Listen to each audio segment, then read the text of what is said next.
What is going on, e-commerce sellers? Lamar here, and in today's video I'm going to be breaking down 6 markets that you should absolutely avoid, especially if this is your first private label product or you're just getting started with Amazon FBA.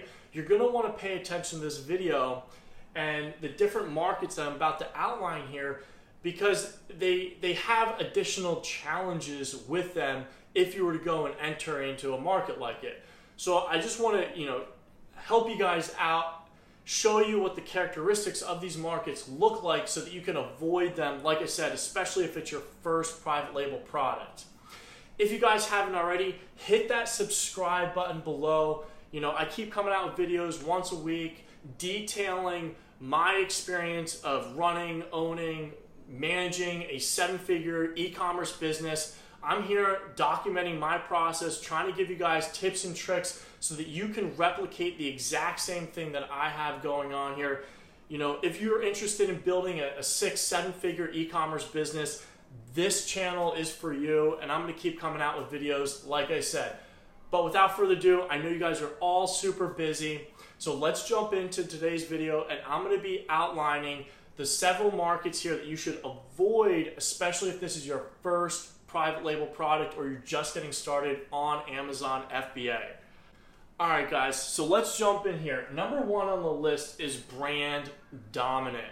And what do I mean by this is, if you're looking at a market or you're thinking about entering into a niche market that has a single brand, maybe it's 1 or 2 brands that kind of dominate the entire industry, if you don't have the budget or the technology or the product, the super innovative product to compete with a brand, a well-known brand dominant industry, it's going to be very challenging for you, especially if this is your first product or you're just getting started with private labeling. I don't want to ever say you don't ever want to go up against the big guys or the big brands. However, if it's your first product, you might just want to take a look at another market that has some less competitive brand dominant products or categories. A great example of this would be like Coca-Cola, right? If you're going to launch a brand new soda product, or Nike, right? Going up against coming up with another running shoe or a different innovative running shoe and then going head to head with Nike on Amazon is going to be quite challenging. Likewise with Coca-Cola, right? These are large brand dominant industry or niche markets that would be challenging for a small startup, especially, like I said, if you're just getting started with private labeling, and going up head to head with them would be quite challenging. There are so many other markets with less established brands, with other just like private label brands that you could break into, and you wouldn't face the whole brand dominance, brand loyalty aspect that you see with Nike, Adidas, Coca-Cola, Apple, right? These large brands that have established brand recognition and brand loyalty.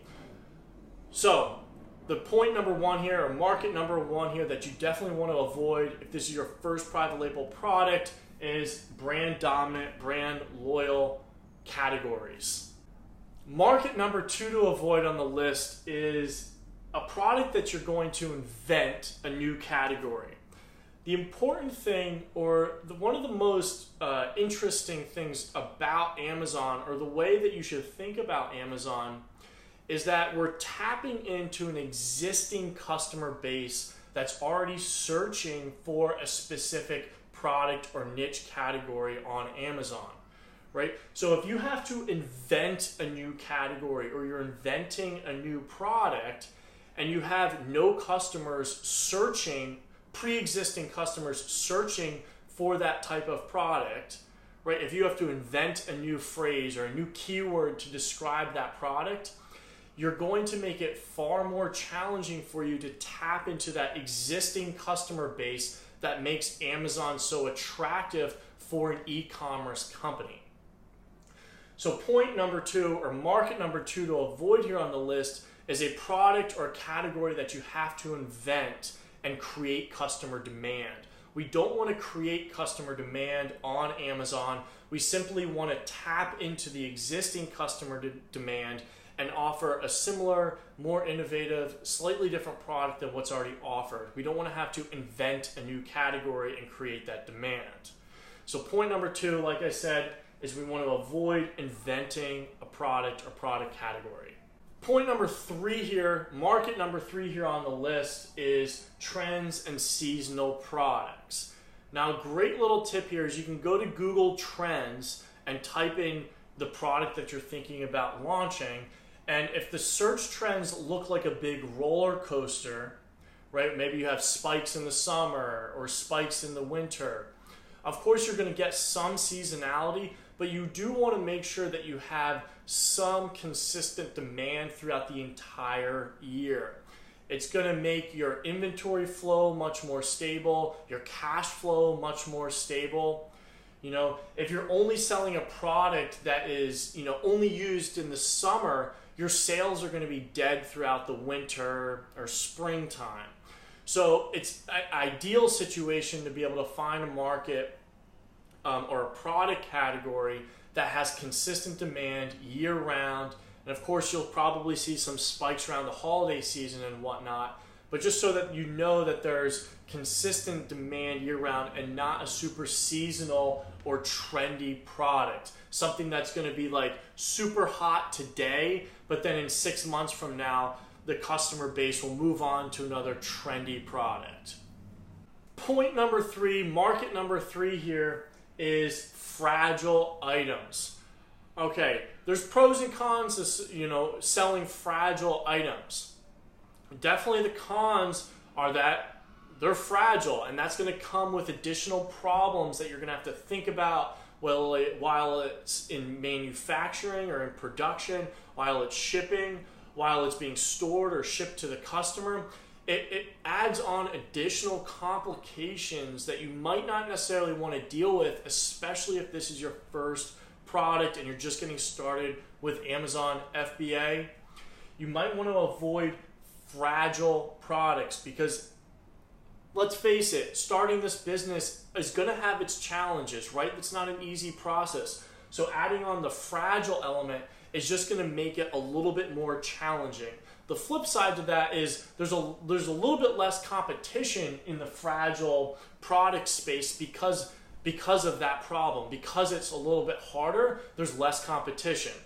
However, like I said, if you're just getting started, it might be best you avoid the fragile market and you go with a product just to get your feet wet that isn't fragile.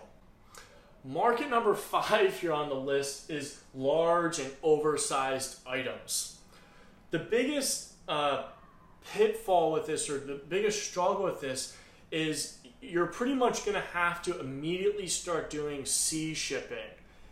And in addition to that, large oversized items are going to take up a lot of warehousing space in Amazon or in a 3PL. And if the product doesn't move fast enough initially, or you have some complication, having a large product on hand can be a little bit more troublesome and definitely more expensive for you to take care of if something were to happen or arise unexpectedly. So you definitely want to start off with a smaller product, something that's small, lightweight, fits in a shoebox, something that you can air over if you need to. So staying away from large, oversized items is definitely one of my recommendations, especially if this is your first product, you're just getting started with Amazon FBA. There's just more complications with those large and oversized items. And the last market here on the list here is a low price point. Now, what is a low price point? Now, let me tell you, I have one product that's priced at about $14. It's probably my lowest priced item, and it does really well, okay? It's actually $14.99, so it's $15. I think that's unusual. I really don't recommend offering or entering into markets that have a price point below the $15. There's just so many hidden fees with whether it's shipping, Amazon FBA, advertising. There really becomes very little margin at the end of the day if you're selling a product for under $15. So I recommend you look for products that are above the $20, $25, $30 mark, but definitely avoid product categories, niche categories that have products that are all listed under $10, $15. It's just going to get too tight, and in my experience, it's going to be too hard for you to have any kind of margin or be left over with any kind of margin at the end of the day. So there you guys have it. I did just want to break down the 6 markets that you should avoid if this is your first private label product or you're just getting started with Amazon FBA. These are some of the markets that I've avoided to jumpstart my Amazon e-commerce business. I've been seeing great success. I know you guys had a lot of great feedback on my product criteria video that I did earlier, and I'm going to link it up below. If you haven't seen that video, definitely check it out. But I did want to make this video and just talk about the markets that I would avoid, like I said, especially if this is your first private label product and you're just getting started with Amazon FBA. If you guys have any questions, drop a comment below. I read them all. Without further ado, I'm off to CrossFit, guys. I'll see you in the next video.